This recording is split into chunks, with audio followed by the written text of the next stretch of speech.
Saya ucapkan selamat datang kepada tuan-tuan di podcast Ngana L.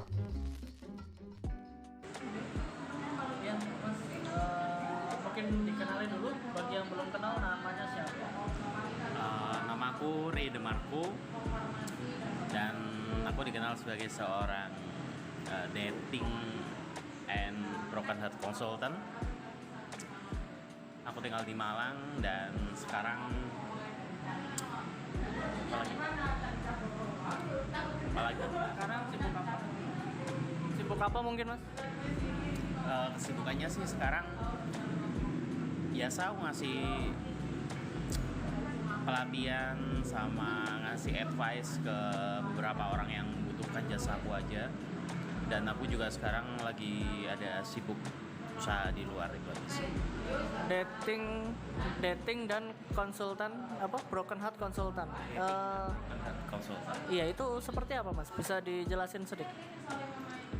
Jadi yang kita tahu ya, kayak zaman sekarang itu urusan relationship itu sudah sangat kompleks sekali, banyak sekali permasalahan di dalamnya. Kalau zaman dulu kan hubungan orang itu lebih seperti dideketin, dikenalin, nikah, udah kelar gitu kan. Tapi untuk zaman sekarang itu kan hubungan tuh bisa sangat kompleks sekali. Terkadang kita cocok sama orang, tapi di situ ada perbedaan cara hidup atau ketidakcocokan masalah materi, status sosial dan lain-lain. Itu bakalan berpengaruh sama hubungan. Itu belum lagi untuk masalah sifat lah, untuk masalah karakter yang berbeda dan macam-macam. Jadi sebenarnya aku itu memberi, bisa dibilang klien-klienku ini memberi advice mereka, memberi mereka pelatihan, memberi mereka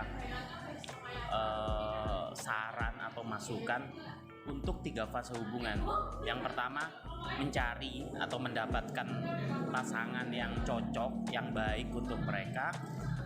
Terus keduanya, gimana maintenance hubungan tersebut agar hubungannya itu harmonis, nggak banyak masalah. Terus meminimalisir perselingkuhan, meskipun itu nggak mungkin benar-benar bisa dihilangkan 100% ya, karena itu sudah menjadi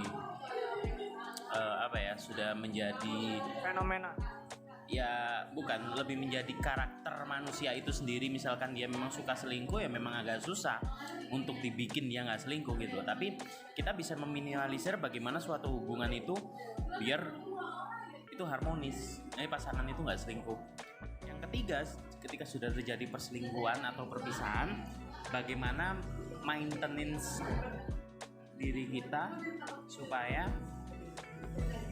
kita tidak hancur gitu loh.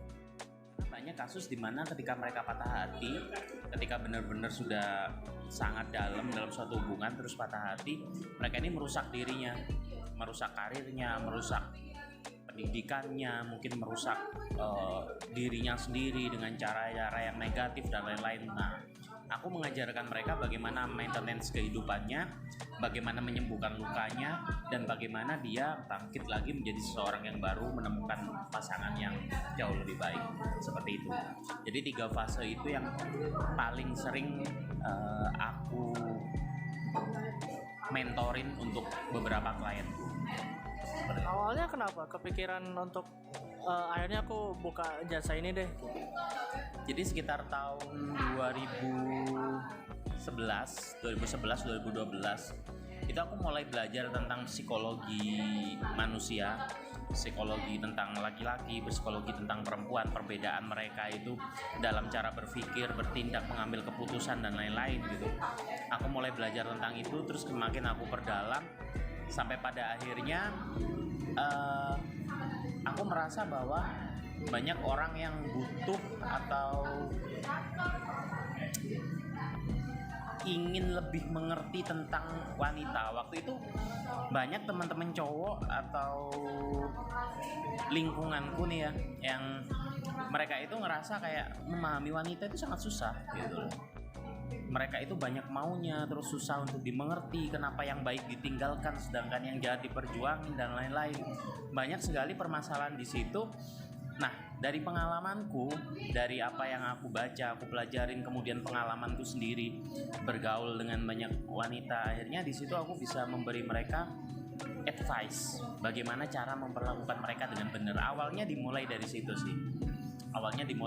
Kemudian aku belajar lebih dalam lagi, terus aku ketemu banyak kasus, sharing dengan mereka, dan akhirnya semakin banyak orang yang akhirnya membutuhkan jasa ini gitu loh. Dan sekitar tahun 2015 apa 2016 itu aku mulai monetize usahaku ini. Meskipun tuh nggak seberapa ya, tapi ada orang yang mulai mau bayar buat jasaku ini, buat konsultasi, buat dampingin mereka gimana cara ngobrol sama perempuan dengan benar, terus bagaimana cara untuk bikin lingkungan sekitar, terutama cewek-cewek itu nyaman dengan kepribadian mereka dan lain-lain seperti itu. Berarti jatuhnya dukun curhat ya? Enggak, bedanya gini. Kalau dukun curhat, fokusnya kan mereka terus kita mendengarkan, terus kita menghibur, ya kan? Kalau di dating konsultanku ini, dating dan broken heart konsultanku ini, ketika mereka curhat, kita kasih solusi, kita kasih mereka pelatihan, kita turun langsung ke lapangan. Misal contoh kasus, aku nggak pede nih ngobrol sama cewek, kita kasih dia solusi, caranya itu kayak gini, teorinya seperti ini. Kemudian kita temanin dia turun ke lapangan, kita ajak dia ngobrol sama seorang cewek, kemudian nanti kita review salahmu di mana, yang bikin obrolan kaku itu apa, terus cara ngobrol kamu itu yang salah mana, yang sudah baik harus dipertahankan yang mana, seperti itu. Jadi nggak cuman dengerin permasalahan, tapi kita cari masalahnya, kita kasih solusinya, dan kita kasih latihan bagaimana cara mempraktekkan itu dengan benar gitu. Kenapa bikin usaha ini Mas? Emang banyak yang mau, banyak yang butuh, atau seperti apa? Fenomenanya gimana di Malang sendiri? Jadi sebenarnya itu bisa dibilang untuk masalah klien ya, aku tuh hampir nggak pernah nyari, mereka yang datang. Jadi mereka yang datang dan mereka yang minta untuk, aku ada masalah di sini, aku ajarin di sini, minta ajarin untuk masalah ini sampai masalah ini. Nah di situ biasanya kita mulai tentukan nanti range fee-nya seperti apa, terus kayak lama masa pelatihannya itu berapa, kayak gitu-gitu. Nah, usaha seperti ini tuh sebenarnya kan masih agak-agak apa ya, bisa dibilang agak aneh lah di Indonesia, itu masih belum terlalu umum masalah seperti ini. Cuman kalau di luar negeri jasa seperti ini sebenarnya sudah sangat banyak gitu loh. Dan itu sudah seperti sesuatu yang sangat umum. Ini seperti jasa psikologi. Ketika Anda depresi, kemudian Anda ketemu sama psikolog, terus disuruh latihan yoga dan lain-lain, sebenarnya sama saja. Cuman kita lebih fokus ke masalah relationship, ke masalah hubungan. Entah itu sebelum memulai hubungan, ketika memulai hubungan, atau pasca hubungan tersebut selesai, seperti itu. Banyak kan mana Mas? Yang minta dibuat soal cinta, mata hati, maintain hubungan. Sebenarnya kalau jumlahnya bisa dibilang nggak terlalu banyak ya, tapi yang paling banyak sih memang masalah mendapatkan sih. Cowok berarti? Mendapatkan cewek itu paling banyak. Nanti mendapatkan pasangan tuh paling banyak. Cowok yang pingin mendapatkan pasangan seperti ini misalkan, itu paling banyak. Terus paling banyak kedua itu patah hati, itu paling banyak. Jadi biasanya orang patah hati itu nggak tahu mereka itu harus ngapain, harus gimana, bagaimana mengatasi rasa sakitnya, itu mereka nggak tahu. Berarti sampean udah ratus-ratus kali ya menghadapi orang seperti itu, atau mungkin pengalaman pribadi sehingga sampean ya wis, akulah konsultan buat kamu, atau seperti apa?